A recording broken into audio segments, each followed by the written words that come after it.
મહેસાણાના ઊંઝા એપીએમસીની ચૂંટણીનો મામલો સામે આવ્યો છે ત્યારે આ ચૂંટણીને લઈ ઊંઝા ધારાસભ્ય કિરીટ પટેલનું નિવેદન સામે આવ્યું છે। કિરીટ પટેલે જણાવ્યું હતું કે મેન્ડેટ ના મળ્યું એટલે નામ કપાયું ન કહેવાય, પાર્ટીએ અમારી સાથે નક્કી કરીને મેન્ડેટ આપ્યું છે તેમજ જેને મેન્ડેટ મળ્યા છે તેને જીતાડવા અમે પ્રયત્ન કરીશું। જ્યારે અરવિંદ પટેલે આક્ષેપ કર્યો છે કે ધારાસભ્યએ પણ મેન્ડેટ નહીં મળવા મુદ્દે તેમને વિશ્વાસમાં લીધા નથી, ત્યારે ધારાસભ્ય પોતે નિવેદન આપી રહ્યા છે કે મેન્ડેટ અંગે તેઓને જાણ હતી છતાં પોતાના અંગત એવા અરવિંદ પટેલને તેઓએ આગોતરી જાણ કરી નહીં।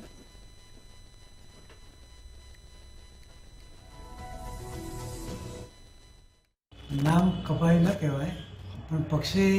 જે મેન્ડેટ આપ્યો અને અમારી સાથે ચર્ચા કરીને નક્કી થયેલું હતું અને અમે જે મેન્ડેટ આવ્યો છે એ પ્રમાણે હવે મેન્ડેટના જે નામ છે એના ઉમેદવારોને જીતાડવા પ્રયત્ન કરવાના છીએ। સાહેબ, આપણી સાથે પૂર્વ વાઇસ ચેરમેન અરવિંદ પટેલ હતા, એમનું નામ પણ કપાયું છે, શું કહેશો? ખાલી તો પક્ષને જે નિર્ણય કર્યો અને એ દરેકે પાર્ટીના નિર્ણયથી આઘાત જરૂર લાગ્યો છે અને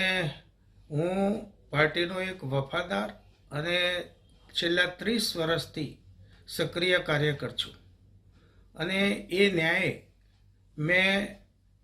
મારું પેમ્ફલેટ જાહેર સોશિયલ મીડિયા ઉપર રજૂ કરી અને પાર્ટીના જે ઉમેદવારો આજે જાહેર થયા છે એમને મારો ટેકો જાહેર કર્યો છે